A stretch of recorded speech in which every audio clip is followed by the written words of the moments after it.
Police अवाम की मुआफ़िज़ नहीं बल्कि मौत की सौदागर बन गई। ज़िला भर में पुलिस सरपरस्ती में खुलेआम जहरीला गुटखा फ़रोख्त हो रहा है। मुज़र्रा साथ गुटखा कई इंसानी ज़िंदगियाँ निगल चुका है। 300 से ज़ायद अफराद मुँह के कैंसर में मुब्तला हो चुके हैं। ठट्टा ज़िला भर में गुटखे का नशा संगीन सूरत अख्तियार कर चुका है। गुटखा खाने वाले कई नौजवान मौत के मुंह में चले गए हैं। ठट्टा और सजावल में गुटखे का कारोबार पुलिस की सरपरस्ती में खुलेआम चलने लगा है। उस मौके पर एडवोकेट एजाज जाकरो का वश न्यूज़ से कहना है कि जो बड़े बड़े डीलर हैं उनको छोड़ देते हैं, जो छोटे छोटे हैं, छोटे केबिन वाले, उनको लेके आते हैं, 2-3 थैलियाँ लेके आते हैं। अगर कोई बड़ा माल भी पकड़े लेकिन उसमें जो मेन पर्सन होता है उसको छोड़ देते हैं और उसमें कभी भी इंडिपेंडेंट विटनेस नहीं लगाते, जिसकी वजह से जो हकीकी मुलज़िम होते हैं वो भी आज़ाद हो जाते हैं। बेगुनाह तो वैसे ही हो जाते हैं, लेकिन हकीकी होते हैं वो भी आज़ाद हो जाते हैं।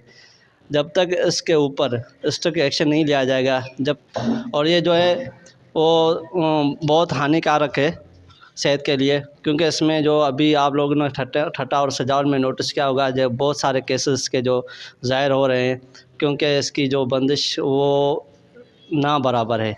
महकमा सेहत ठट्टा के रिपोर्ट के मुताबिक साल 2023 में इस वक्त तक गुटखा इस्तेमाल करने से 362 अफराद कैंसर जैसे मोजी मर्ज में मुब्तला हो चुके हैं। गुटखा, मैनपुरी और केमिकल वाला मावा की रोकथाम के लिए पुलिस मुकम्मल तौर पर नाकाम हो चुकी है और पुलिस खुद इस गोरख धंधे में मुलवस होकर मनशियात फरोशों की सरपरस्त बनकर मौत की सौदागर बन गई है। शहरी का कहना है कि और ये गुटखे खाने से तकरीबन रोज़ाना की बुनियाद पे 5-6 केस तो ठट्टा में आते हैं कैंसर के, और पुलिस जो है उनके खिलाफ कार्रवाई करनी चाहिए वो नहीं करते फैक्ट्रियों के खिलाफ। क्रेडिट गवर्नमेंट कर रही है निगरान, तो अभी तो मारो ना छापे, उनको पकड़ो जो नस्लें बर्बाद कर रहे हैं। हमारा ठट्टा, सिजावल और केटी बंदर, खारो छान के नौजवान नस्ल को तबाह और बर्बाद कर रहे हैं। मनशियात का कारोबार करने वाले मौत के सौदागर जैसे बुलंद व बांग दावे सुन सुनकर कान पक गए हैं, लेकिन मौत का यह गुनाहगार कारोबार न रुकना था न रुका और अब होते होते ये आग सबको अपनी